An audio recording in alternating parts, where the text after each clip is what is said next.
সূরা আল হিজর আয়াত নং 24। ওয়ালাকাদ আলিমনাল মুস্তাকদিমিনা মিনকুম ওয়ালাকাদ আলিমনাল মুস্তাখিরিন। আল্লাহ এখানে বললেন, আর অবশ্যই তোমাদের মধ্যকার অগ্রগামীদের কথা আমরা জানি। অগ্রগামী কারা?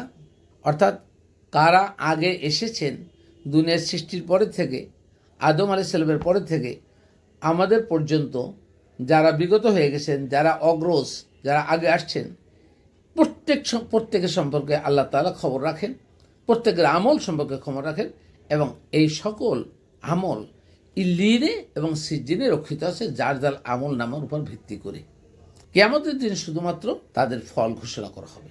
আবার এটাও জানেন, এখন থেকে যারা কিয়ামত পর্যন্ত আসবেন তাদের সম্পর্কে আল্লাহ জানেন।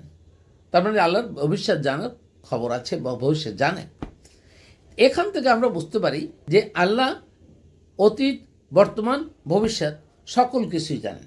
এখন যারা বলেন যে কোরআনের ব্যাখ্যা কোরআন ছাড়া হাদিস বা অন্য কোনো গ্রন্থ, তাদের মাথায় ন্যূনতম যদি আকল থাকে তাদেরকে আমরা বলবো, হাদিসে কি ভবিষ্যতে কিয়ামত পর্যন্ত কি হবে কি না হবে এটার কিছু কোনো বিশ্লেষণ করতে পারবে? কিভাবে করবে? এখন থেকে 1500, 1600 বা 1700 বছর আগে যারা হাদিস লিখে গেছেন, লিপিবদ্ধ করছেন, সংকলন করছেন, তারা ওই মানুষগুলো কিভাবে ভবিষ্যৎ সম্পর্কে আপনাকে ধারণা দিবে? নিশ্চয়ই দিতে পারে না। এটা কোরআন দিয়ে গেছে যেভাবে, ওইটা এভাবে আমাদেরকে অনুধাবন করতে হবে। আবার আমরা যা করছি অনুধাবন, আমাদের থেকে 1000 বছর পরে যারা আসে তারা হয়তো এর থেকেও ভালো অনুধাবন করতে পারে। কারণ children are wiser than their elders. আজকে শিশুরা আমাদের থেকে বেশি জ্ঞানী, অর্থাৎ এরপরে যারা আসবে তারা আরও আমাদের থেকে জ্ঞানী হবে। আমরা আমাদের পূর্ববর্তী থেকে জ্ঞানী। স্বাভাবিক, আমরা যে পরিবেশ পরিস্থিতি পেয়েছি এটা তারা পায়নি। আমরা অনেক ভালো একটা পরিবেশ পাইছি এবং আমাদের পরে যারা তারা আরও অনেক ইকোলজিক্যালি ব্যালেন্সড পৃথিবী দেখবেন, তারা আরও ভালো কিছু জানবেন। অয়ন্না রব্বাকা হুয়া ইয়াহশারুন, তোমাদের রব তোমাদের অবশ্যই সমবেত করবেন। ইন্নাহু হাকিমুন আলিম, নিশ্চয়ই তিনি মহাজ্ঞানী এবং মহাপ্রজ্ঞাময়। অর্থাৎ সকল কিছু মহাপ্রজ্ঞাময়, অর্থাৎ সকল কিছু জানেন, অর্থাৎ চার অগোচরে কিছু হয় না। এবং শুধু তাই নয়, হাকিম হিসাবে তিনি ন্যায় বিচারক। ন্যায় বিচারের স্বার্থে এমন নয় যে আপনি দোয়া করলেন, আপনার দোয়ার স্বার্থে আপনি তাকে মাফ করে দিবেন না। আপনি আমলটা ঠিকমতো করেন, কোরআন জেনেও বুঝে আমল করেন, তাহলে আপনি ন্যায় বিচারটা পাবেন, আদারওয়াইজ ন্যায় বিচার পাবেন না। ওয়ালাকাদ খলাকনাল ইনসানা মিন সলসালিন মিন হামাইন মাসনুন, আর আমরা নিশ্চয়ই মানুষ সৃষ্টি করেছি গলিত কাদা মাটির শুকনো খণ্ড থেকে।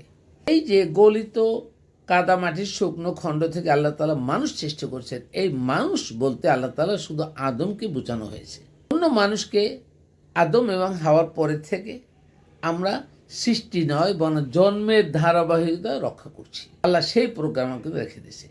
অর্থাৎ এইখানে সৃষ্টি আর জন্মের মধ্যে একটা বড় পার্থক্য, যা অনেকেই চিন্তা গবেষণা করেন না। সৃষ্টি হলেন প্রথম যখন আল্লাহ তাআলা সৃষ্টি করলেন আদম এবং তারপরে হাওয়াকে, সেটা সৃষ্টি। এবং সেই আদমকে কিভাবে সৃষ্টি করছেন? আদম আলাইহিস সালাম সৃষ্টি করছেন এই মাটির যে মূল কাদা, শুকনো কাদামাটির খণ্ড যেটা বলি, বা গলিত কাদামাটির খণ্ড, দুইটাই সত্য, সেখানে পানি ছিল এবং এই মূল উপাদান ছিল কার্বন, নাইট্রোজেন আর হাইড্রোজেন। এই তিনটা উপাদান সহ আল্লাহ আদম এবং হাওয়াকে সৃষ্টি করেছেন। তারপরে আমরা সবাই জন্মের ধারাবাহিকতা রক্ষা করছি, যেভাবে আল্লাহ তাআলা আমাদের জন্ম ধারাবাহিকতা রক্ষা করার প্রোগ্রাম আমাদেরকে শিখিয়ে দিয়েছেন, সেই প্রোগ্রাম অনুসারে। তাহলে আমরা এখানে যে জিনিসগুলো পেলাম, এই সকল কিছু আল্লাহর কদর, আমাদের ভাগ্য না, বরং এটা আল্লাহর কদর, আল্লাহর প্রোগ্রাম, আল্লাহর অতাৎক্ষণিক করে আল্লাহ মাস্টার প্ল্যান যেটা করছে। লোহে মাহফুজ যে কিতাব আছে, ওই কিতাবে যেভাবে কদর করা আছে, যেভাবে প্রোগ্রাম করা আছে, আমরা তার বাহিরে যেতে পারবো না। সুতরাং আমরা অনেকে বলি ভাগ্যের লিখন না যায় খণ্ডন, আবার কেউ বলে ভাগ্য কর্মের উপর নির্ভর করে। এই ভাগ্যের লিখন না যায় খণ্ডন কথাটি একরকম, কিন্তু সেটা হলো আল্লাহর প্রোগ্রাম, মাস্টার প্ল্যান। সেটা ভাগ্য না, এটা আল্লাহর কদর। ভাগ্য বলা যাবে না, এটা প্ল্যানের উপরে। আবার আমরা যদি আল্লাহর প্ল্যান অনুযায়ী আমাদেরকে যা অর্পিত করেছে, আমি যদি সেইভাবে চলি, আপনি সেইভাবে চলেন, তাহলে আমরা আল্লাহর অন্য অন্য প্ল্যানগুলো সাকসেস করতে পারবো, সফল করতে পারবো, আমরাও দিনে সফল হব ইনশাআল্লাহ। আল্লাহ হাফেজ।